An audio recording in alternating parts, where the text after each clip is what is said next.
Hi, welcome to The Pulse. I'm Jennifer Ray, and we're here at the Spring Farm Sanctuary with owner and founder Robin Johnson. And I'm so excited because if I had one dream in my life and I won the lottery, I would be doing exactly what you're doing. So it's such a pleasure to meet you. Nice to and meet thanks you for too. having us here. Thank you for coming. I appreciate it very much. Tell us about the Spring Farm Sanctuary. Well, Spring Farm Sanctuary is going to be a home for abused, neglected animals that have been mistreated in one way or the other. They'll come here, get medical care, love and attention from our volunteers, and be able to spend the rest of their life here in what we call a sanctuary. Well, that sounds great. What prompted you to start this?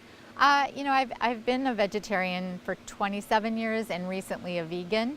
And I used to own a cupcake shop and sold that, so I was looking for my new venture. And I read a book actually by Jenny Brown called The Lucky Ones.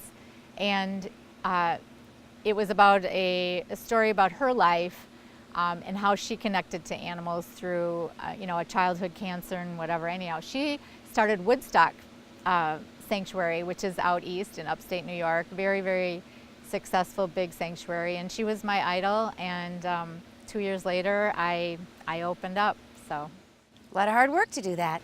yes, it's definitely a lot of hard work. And we're going to talk about possibly having our viewers think about Meatless Monday. So we'll talk a little bit about that. And first we're going to meet Libby. Now Libby is our newest resident here. Robin, why don't you tell us a little bit about Libby, who came to us, as you said, on the 4th of July. Libby came on the 4th of July. We named her Liberty, seeing that was fitting for, you know, 4th of July celebration. And we shortened it to Libby, and she is a commercial pig. She was found in pretty bad shape. She still has an infection and is on antibiotics and has some other problems right now. But we thought she was going to be, you know, a little bit harder to kind of socialize. But it was like literally 5 minutes after we got her off the livestock trailer that she was eating out of our hands, and I'm not exaggerating one bit. And pigs are smart. They're as smart as a 3-year-old, and 3-year-olds can be pretty darn smart. I know they absolutely can, and they are very intelligent, and they're very aware of their surroundings, and you know they do have emotions, and you know it was just a shame how we found her, but I'm so happy she's here. And there's a lot of animals in that shape, and it's really an icky conversation. People don't even like to watch the ASPCA commercials on there where they're raising, because it's an icky subject, and we like to eat meat. And I remember doing a speech quite a few years ago, and the statistic was that over 1 million pigs died just in transport to the slaughterhouse. I mean, that's a lot of pigs, and that shows you how horrendous the transport is just to the slaughterhouse. So what we're looking for here is some compassion, and maybe adding a Meatless Monday to people's diet, because that would certainly save an awful lot of animals' lives. Absolutely. If that were the case. Absolutely. So we're going to go inside, talk a little bit about a few other things here with the Sanctuary Farm and what its purpose is and what they need to succeed. So here we are inside of this beautiful barn, and you just built this in the last couple months, last year? We started in September, and it just got completed like 3 weeks ago. And this is absolutely beautiful. And what animals do you have out here? You've got pig, obviously. We have Libby, and we have our 2 goats, Archie and Larry. We have 2 sheep, Manny and Michelle. We have our chickens, Wilma and Betty. We have our 2 barn kitties that were born on Earth Day, and their names are Alfalfa and Clover. We have our dairy cows. Our grand opening party is the 29th of July. Our tours will begin the 2nd weekend in August. Anyone that comes will learn about where our animals came from, and just kind of, you know, how they have been brought up in factory farms, what their life is like, and just really be able to see the animals we have here as advocates for the animals that are in pretty bad conditions, and just to relate to them, just to see them as, you know, sentient beings. They're just like your dog or cat. They truly are. And just because I feel what we've done in the past to these other animals, it doesn't make it right just because it's always been done. So I want people to be able to see them in a different light. Sure. Now, when you were talking about the advocacy for farm animals and basically the whole process that most of them go through, Yeah. these are lucky little angels, but most of them are not. And that's why you advocate the Meatless Monday. Yes, I feel Meatless Monday is a very good place to start. It shouldn't, I'm not one of those vegans that are just kind of in your face. There's a lot of advocacy out there that really wants all or nothing. And I feel like that truly is too hard for people to make that great of a change right away. So I think if you can even just start out with a Meatless Monday, I mean, look, it'll benefit the animals, it'll benefit your health, it benefits our environment, and it benefits the climate. I mean, and people do feel better. I mean, my own partner, he was a carnivore, morning, lunch, dinner, and he stopped eating meat because of this. He couldn't eat them after he's been with them, and he lost 24 pounds, and he's a different person. Well, and you are an example of the vegetarian/vegan diet because you are very thin. Every vegetarian I know is very thin. Exactly. And it's good for the heart, both figuratively and literally.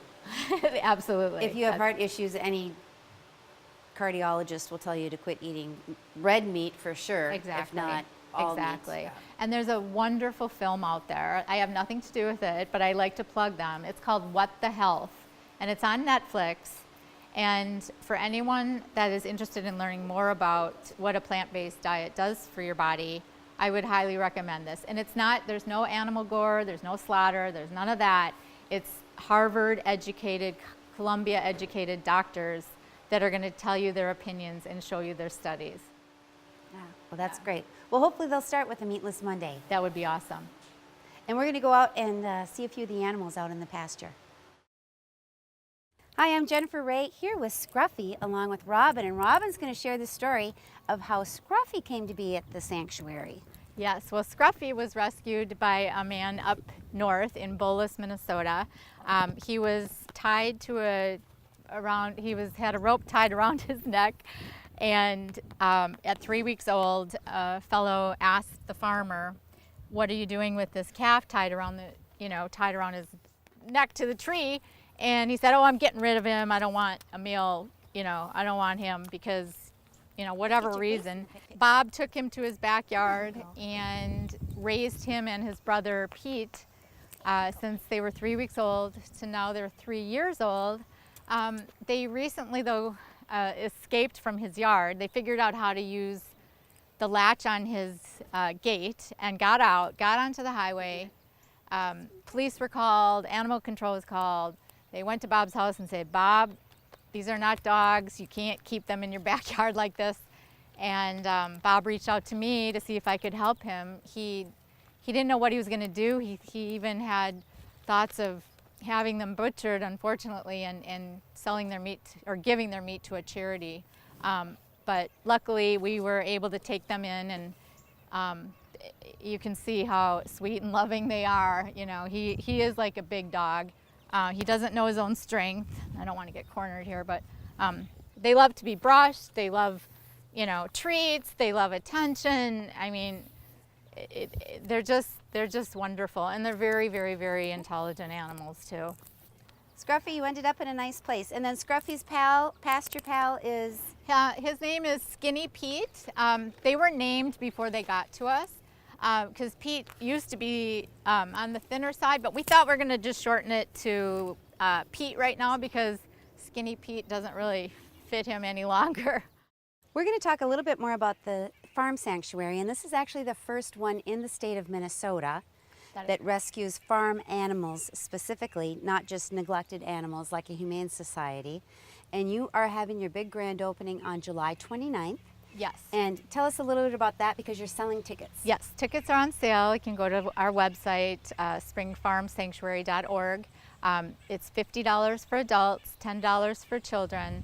That ticket price acts as a donation to the sanctuary, but it also includes beer, wine, food from Foxy Falafel. We're going to have a band called the Fin Band. You can have a tour of the property, meet and greets with the animals. We're going to have an auction and lawn games and a lot more. So it includes a lot. Well, that sounds very fun, but they're limited to 200, so Yes. sign on, get your tickets right away.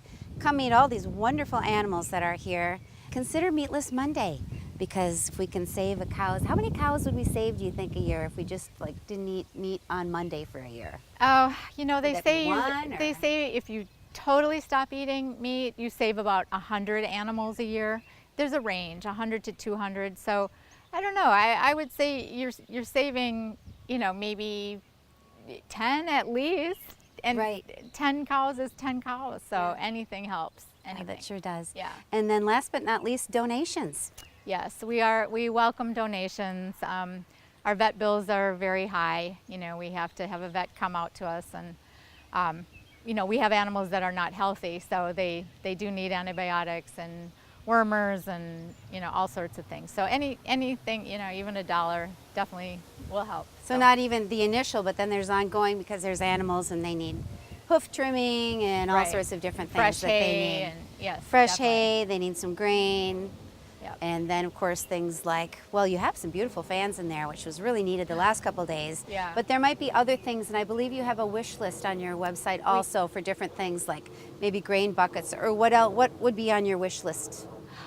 We have, yeah, definitely like tubs. We don't like to feed a lot of grain to the healthier animals, because it you know, that's again in the factory farms, they get them fatter from the grain. So we like to just let them out for pasture. But in the winter months, they have to have hay, and hay is $5 a bale, and like Scruffy and Pete would eat, you know, 2 bales a day just off the bat like that. And yeah, there's just constant needs of things here. So somebody could maybe even just like sponsor Scruffy's food or something like that. And, yeah, we are going to have sponsor programs on our website once our grand opening is over with. So you can and there's a lot to do and a lot in the process. Yes, But thank you so absolutely. much for doing what you do. Thank you so much. I These animals appreciate here it. are really blessed, and, Thank you. and I thank you for it. Thank you so much. I'm Jennifer Ray. Thanks for watching The Pulse. And remember, Meatless Mondays will be your best friend for your heart, with 2 reasons: for health and for compassion. See you next time.